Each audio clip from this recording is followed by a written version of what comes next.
We learned this week that things in the United Kingdom, and who knows, maybe the world entire, would be better if Liz Truss, who listeners may recall spending less time in 10 Downing Street than some guided tours, was still in charge. I can't wait to see where this goes. Okay. Tell me more. Let's see where this goes. We learned this from no less an authority than... If the mini-budget hadn't been undermined by the economic establishment, things would be different now. This much is conceivably true in that different can also mean barefoot and wild-eyed neighbourhood militias armed with pitchforks grimly defending the allotments in which they grow the turnips which have become Britain's staple diet and currency.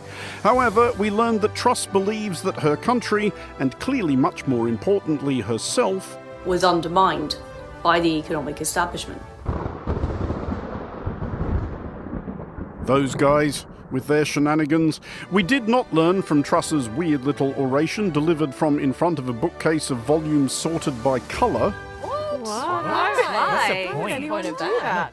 Indeed, who was responsible for this? My government was forced out of office.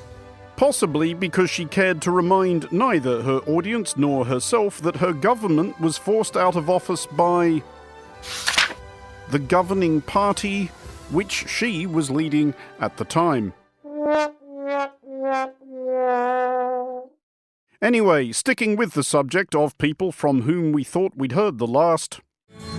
Daily news, daily blues. Pick up a copy anytime you choose. We learned that little bit more about what the incipient AI revolution promises for journalism. Oh no. We learned that venerable London daily newspaper The Evening Standard, now relaunched as less venerable London weekly newspaper The London Standard, a process which involved sacking 66 live journalists, has decided instead to apply jumper cables to a dead one. Specifically, this one. If you look at this piece of sculpture, it is more than faintly ridiculous. We learned that, yes, the London Standard proposed to adorn its first edition with an AI-generated column written in the irascible style of the late art critic Brian Sewell, who died in 2015 and has presumably therefore now racked up nearly a decade of acerbic but meticulously enunciated complaints about the clouds and critiques of the harp playing.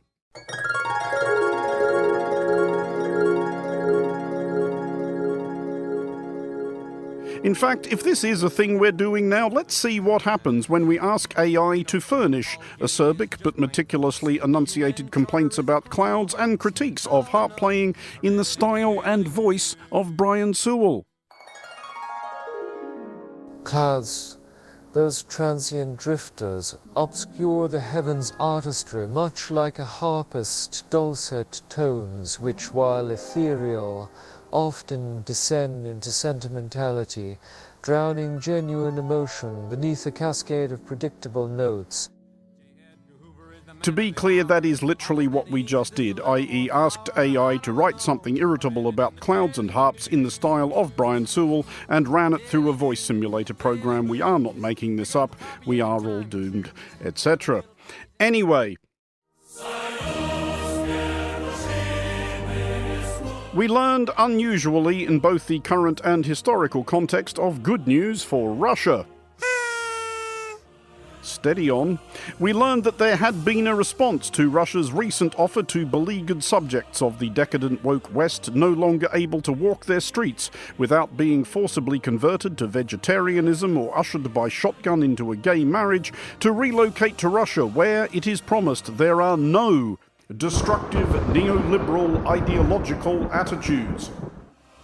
We learned that citizens of the United Kingdom had been especially excited at the prospect, the Russian embassy in London, and would they lie to us about anything ever, would they, triumphantly announcing the numbers of prospective emigres as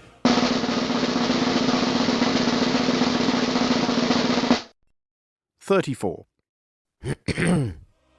We learned when we looked it up in search of a comparison that as of the most recent British census, the number of Russian-born folks voluntarily resident in the UK was 59,781. So we would appear to have learned that destructive neoliberal ideological attitudes do have something going for them. Can I get some general muttered agreement?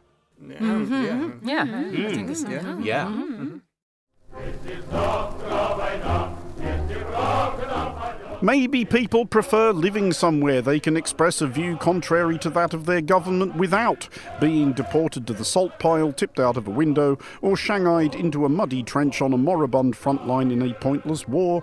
Who can say? But on which subject, and returning to that theme of actually good news for Russia, we heard an upbeat assessment of Russia's prospects in that pointless war from Moscow's ambassador to the United States. Biden says, we will not leave until we win. What happens if they win? That's what they do, is they fight wars. As somebody told me the other day, they beat Hitler, they beat Napoleon. That's what they do, they fight.